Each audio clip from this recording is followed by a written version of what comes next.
The interrelationships between teachers and students and teachers in Buddhist education by Venerable Shi. As we know that everyone and everything in this world have interrelationships and interconnected things very closely, either indirectly or directly between people and people, between people and animals, between people and plants, between people and natural environment, so on and so forth. Of all the interrelationships, the relationships between people and people, especially the relationships between teachers and students and teachers in Buddhist education are presented and discussed in this article. In the topic of this article, we encounter the phrase Buddhist education. Buddhist education is divided into two different words, education and Buddhist education. The Pali words of education are shikha, shikana, shikapana, which denotes teaching, lecturing, instructing, training, studying, learning, etc., and also means training and developing virtue and spirit for people. In Buddhism, education is to help people consciously learn and practice the Buddha Dharma every day to recognize, purify, and transform mental and physical afflictions right in the present life. Moreover, education not only teaches some means of earning livelihood to people, but also helps people live their solid spiritual and moral lives. Buddhist education, which means to avoid doing evil, to do good, to purify one's mind, is the process of cultivating, recognizing, modifying, and transforming the wrong into the right, the unwholesome into the wholesome, ignorance, avijja, into clear understanding, vijja, human nature to Buddha nature, suffering into happiness, defilements into body, etc.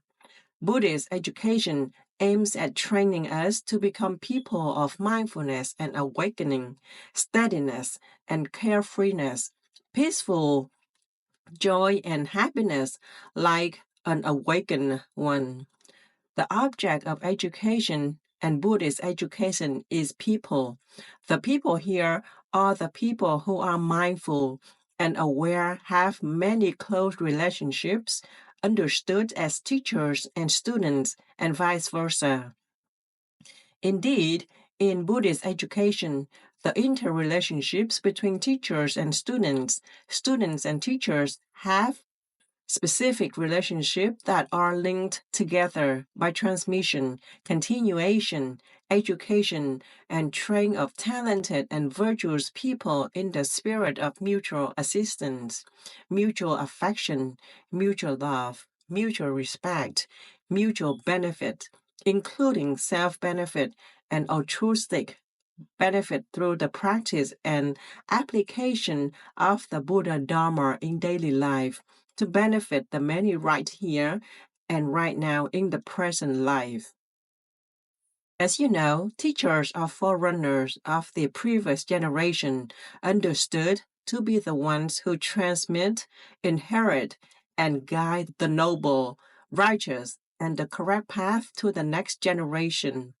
Students who are the followers of the next generations are understood as guided people with the ability to follow the path of love and understanding the teachers have transmitted and instructed.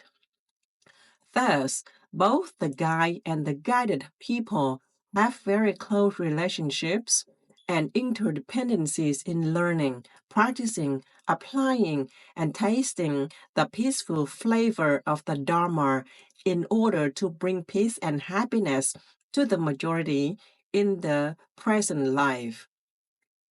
According to the interbeing views, teachers and students and teachers are the inheritors transmitters, and connectors from many previous generations to present generations and future generations. Teachers, who are people of the previous generation, have the responsibility to connect mindful manners, fine deeds, right thought, right speech, and right action of the teachers in their previous generations and transmit them back to the next generations. Students are the people of the younger generation have the study and responsibility to connect bodily teachings, verbal teachings, and mental teachings of their teachers and retransmit them to the future disciples. Thus, teachers and students are both transmitters, successors, guides, and inheritors, but both teachers and students have the ability to learn the Dharma, understand the Dharma, practice the Dharma, preach the Dharma, and protect the word honor one's Dharma right here and right now in the present and future life all over the planet. When understanding and practicing so, both teachers and students have the capacity to bring Buddhism to the future stably and freely through the practice and applications of the Buddha Dharma into their daily lives to benefit themselves and other people right in this life. Therefore, the relationship between teachers and students and teachers are very special, important, friendly, close, and tight relationships. We know the interrelationships between teachers and students are mentioned in the Tiansen Sutra as a certain direction as follows. To the teachers, the students have the 5 duties. 1. Being respectful, polite, and willing to help the teachers to do the necessary things. 2. Knowing to obey the teacher's teachings. 3. Knowing to listen and learn about the good things from the teachers. 4. Having to do the spirit of learning with teachers about new and good things that you do not know yet. 5. Knowing to practice, apply, and create something to have been learned. Conversely, to the students, the teachers also have 5 duties. 1. Teaching their students right view, right thought, right speech, right action, right livelihood, right effort, right mindfulness, right concentration and meditation.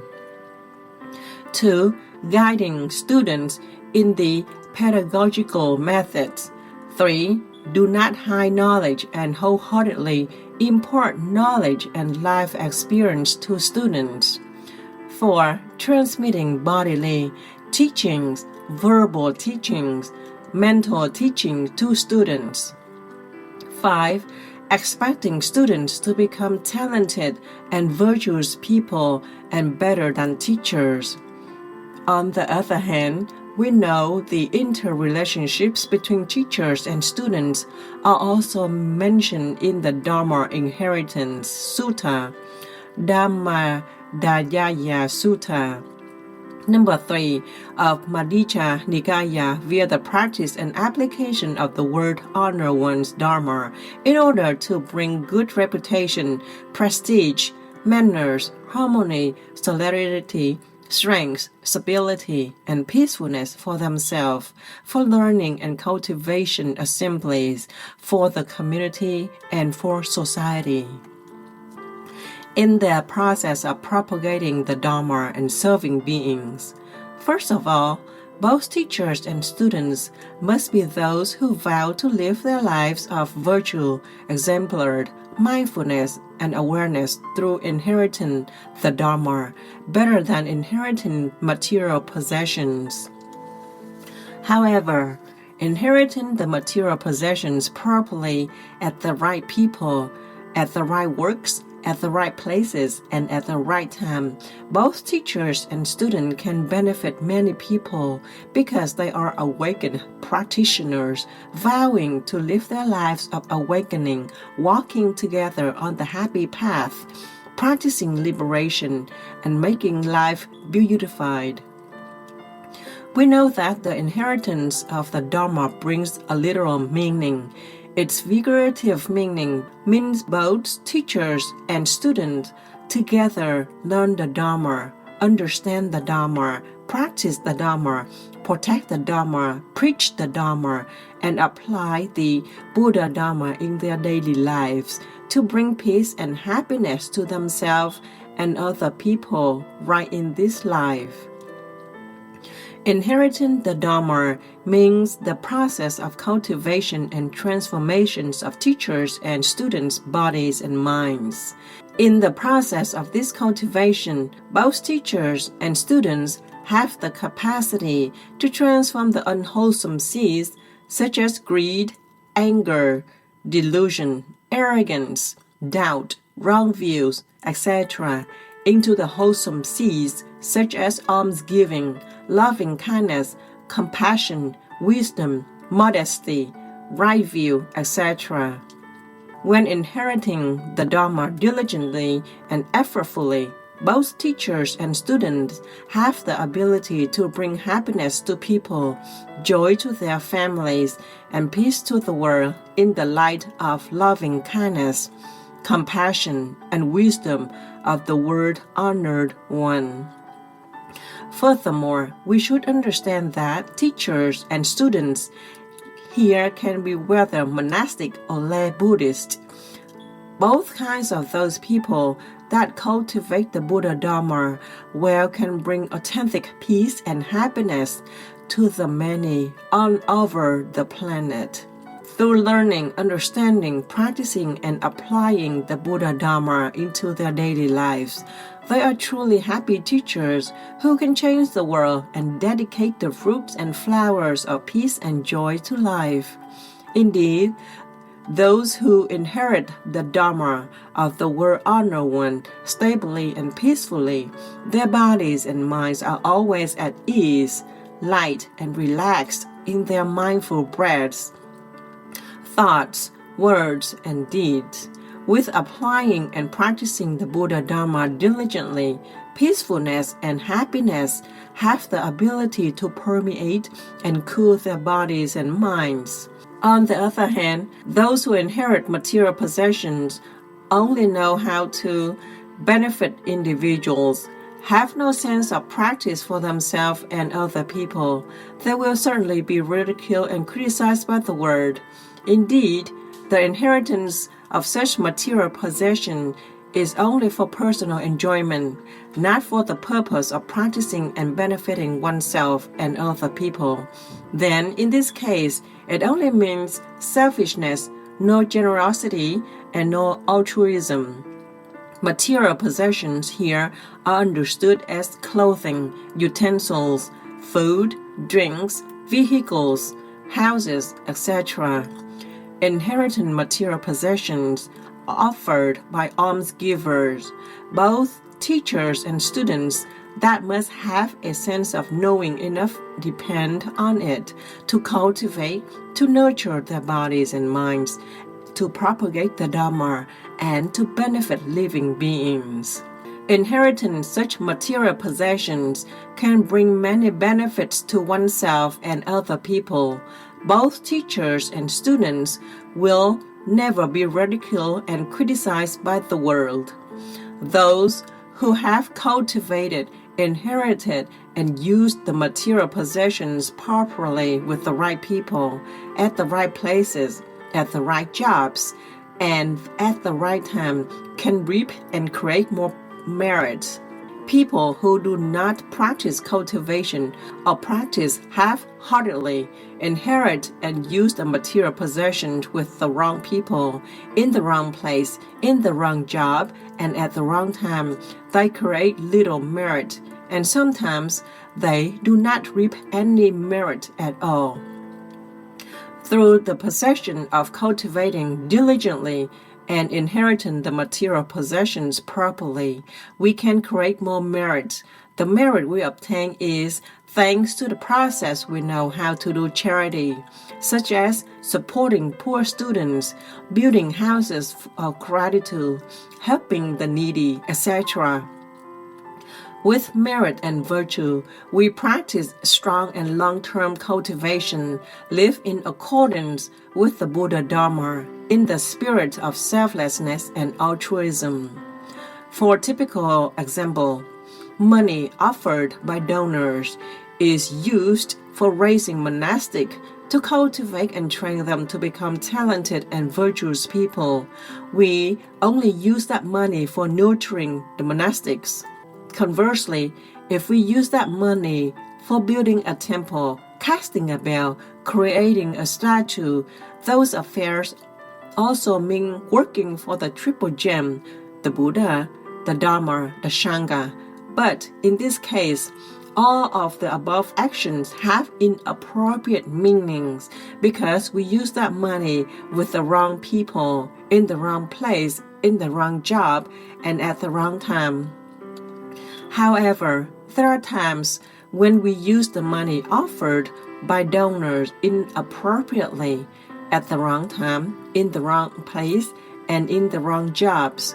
For instance, money is offered by donors for building a temple, a stupa.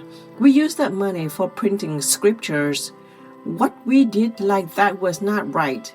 As good practitioners, we try to correct and transform wrong thoughts, speeches, and action into right thoughts, speeches, and action to bring confidence and prestige for ourselves and for the communities. Therefore, if the money is used to raise the Sangha and train talented and virtuous monastic, then we only use that money to take care of the Sangha. Money to build the temple, we use that money only for the construction of the temple.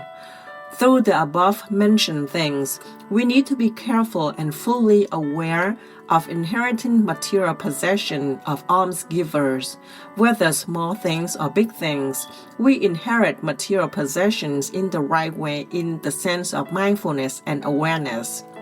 This has the capacity to bring peace and happiness to the majority in the present life. At that time, what we have done when people hear and see, they generate joy and support us right away.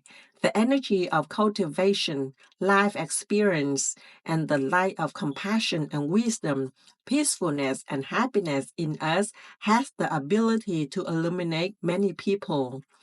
Thus, inheriting material possessions, we consume an amount of gold a day for charities, work in the right people, at the right job, at the right place, and at the right time. We feel happy and secure, but other people also feel glad and joyful. If inheriting material possession for charity is not appropriate, not in the right people, at the right job, and at the right place, and not at the right time, we consume a little bit of gold a day. Our mind feels insecure and unhappy. Our heart feels uneasy and uncomfortable. Sometimes we are criticized and reproached by the world. Donors get very much merit, but we get very little merit because we use the donors' offerings in the wrong way. Those who inherit material possessions do not make efforts to cultivate and transform internal mind. In this point, it is not easy for them to reap the merit and virtue. Once they don't get merit, how can they get virtuous blessing?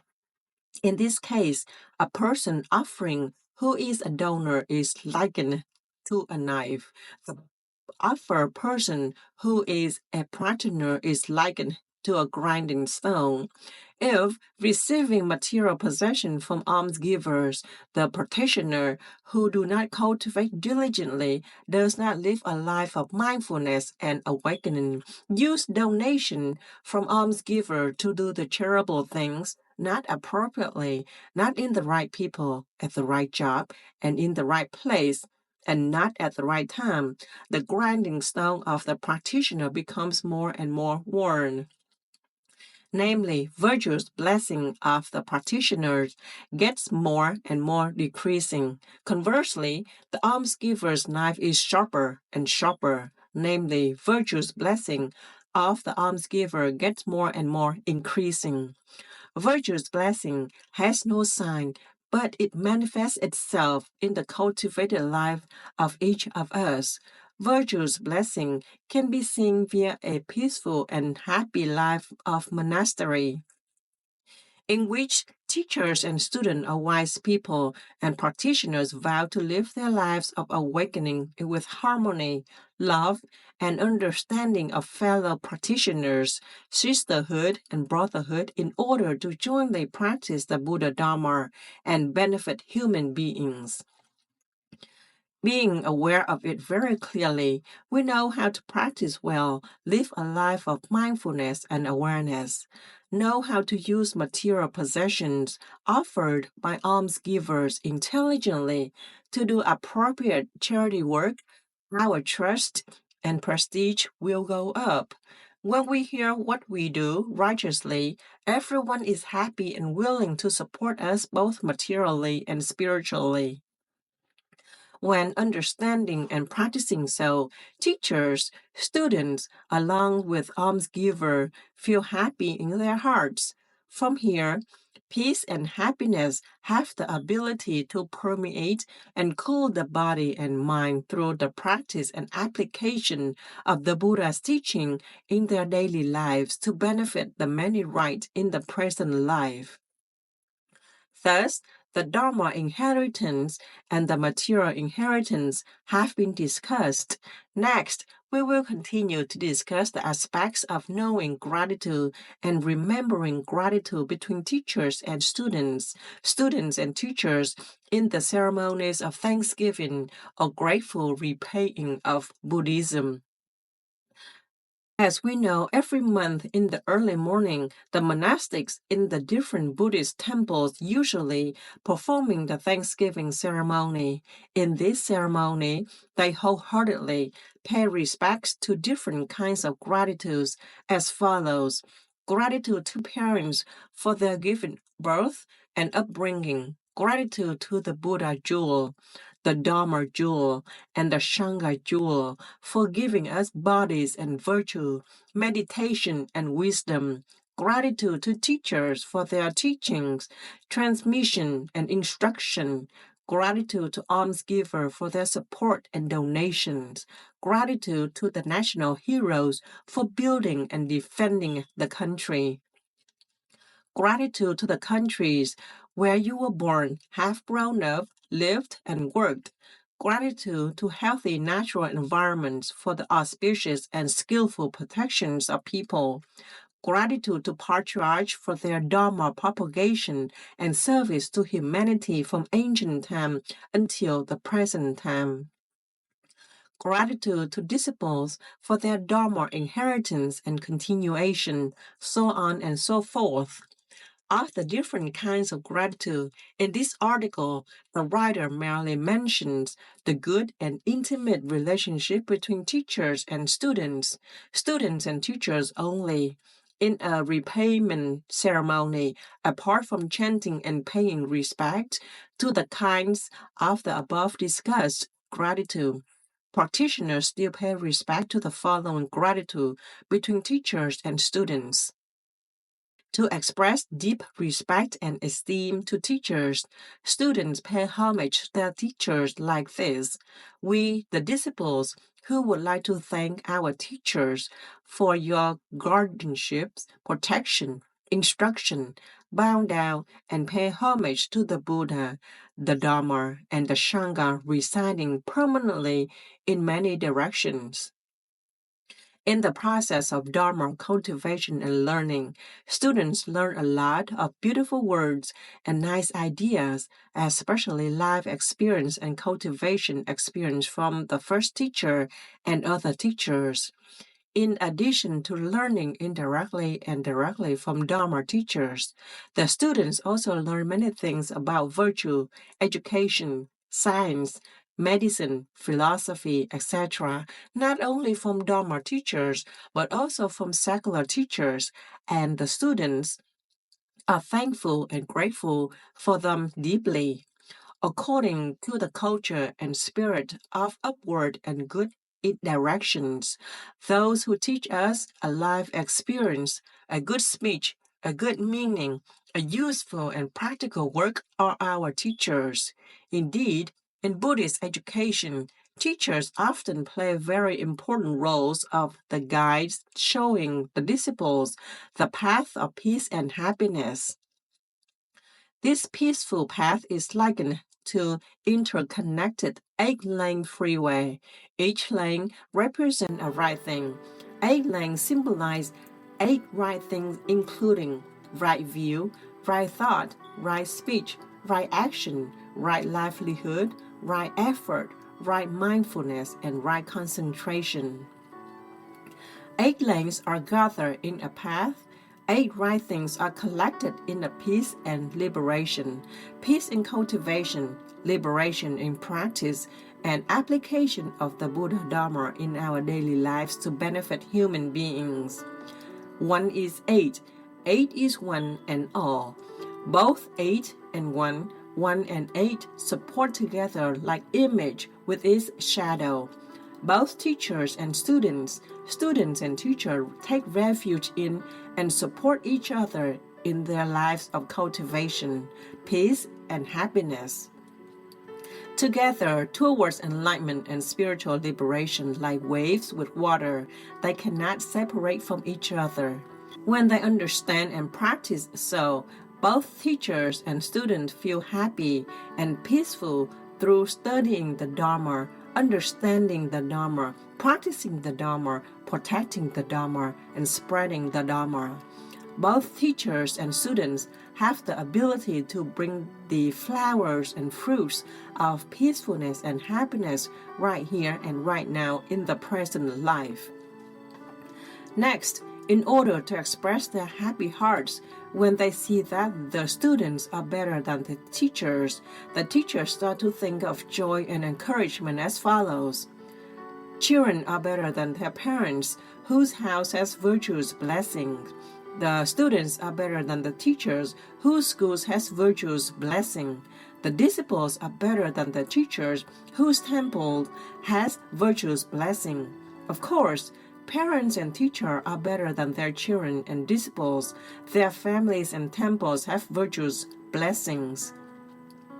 We know in secular education, as well as Dharma education, teachers always expect the next generations to be better than previous generations about aspects of talent, wisdom, virtue, etc. Indeed, in the context of Buddhist educations, schools and the temples are seen as environments of Buddhist studies in monastic and in Mahaviharas. Students are seen as disciples capable of applying Buddha Dharma into everyday life to help life add joy and lessen suffering right in this world. Moreover, we know that when training young generations, fathers, mothers, and teachers always wish their children, students, and disciples to be better than themselves. With a bright view of the future, the following generations are better than the predecessors, especially in talent, wisdom, and virtue. They are capable of building and developing peace and prosperities. The Dharma and the nation by the path of Dharma law, worldly law, namely the path with 8 cultivation methods and application in daily life to practice to benefit sentient beings. When understanding and practicing so, everyone tastes Dharma joy and Dharma happiness right here and right now in the present life. With the mind of educating and training those who inherit and continue the Buddha Dharma in the present and in the future when applying and practicing the Buddha's teachings into their daily life regularly, stably, and relaxedly, directing towards their own Buddha. Teachers often initiate and pay respects as follows. We disciples who are grateful to our disciples for their linkage of the light of the Dharma, bow down and pay homage to the Buddha, the Dharma, and the Sangha residing permanently in directions. Indeed, when choosing themselves the direction of going brightly, peacefully, and freely, both teachers and students vow to light up the light of the Dharma together, light up the light of the love for the present generations as well as the future generation. They are authentic practitioners with the ability to bring peace, peacefulness, and happiness to themselves and others all over this planet. Moreover, as practitioners practicing the awakened path, on the path of cultivation towards the upper, towards the good, towards peacefulness, happiness, and liberation for themselves and for other people, both teachers and students always understand and recognize their thoughts, words, and actions of mindfulness and awakening to benefit the many right in this life. According to the annual practice, in the 3 months of Sangha's summer retreat or rainy retreat, Vasa, there is a day to end the 3-month retreat.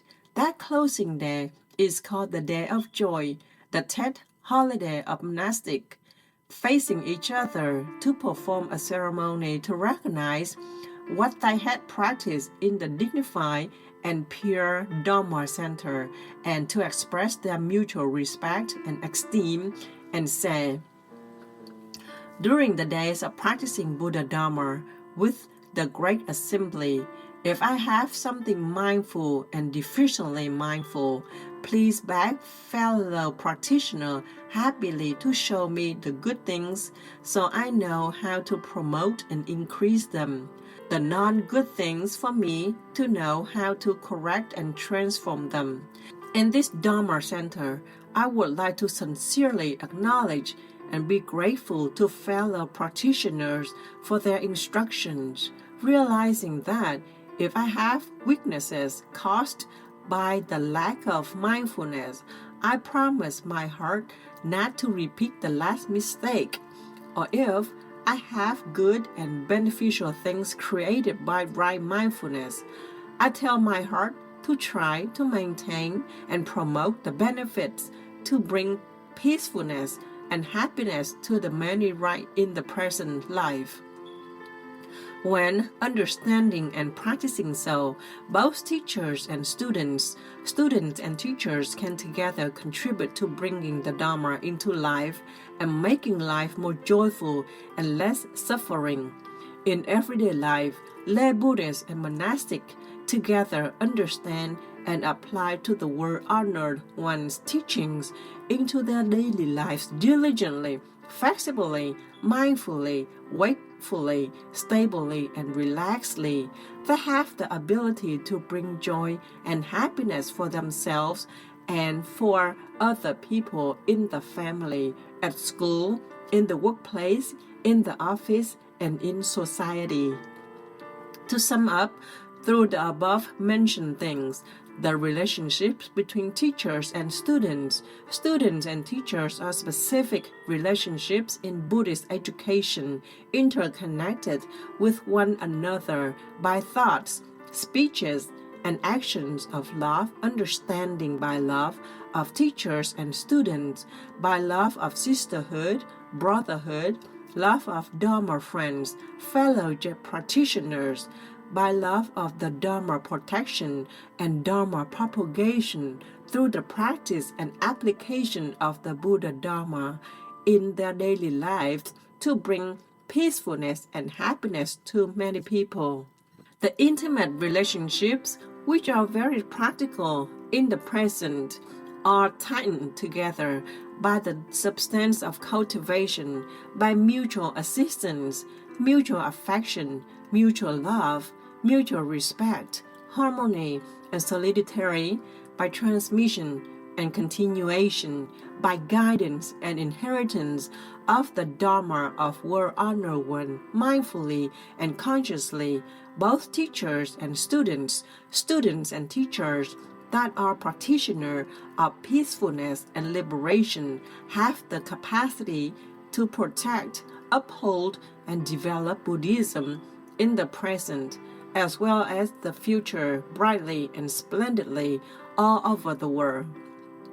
Respectfully wishing you full of peace, joy, stability, and freedom, and imbued with the Dharma of the World Honor One by Thích Trừng Sĩ.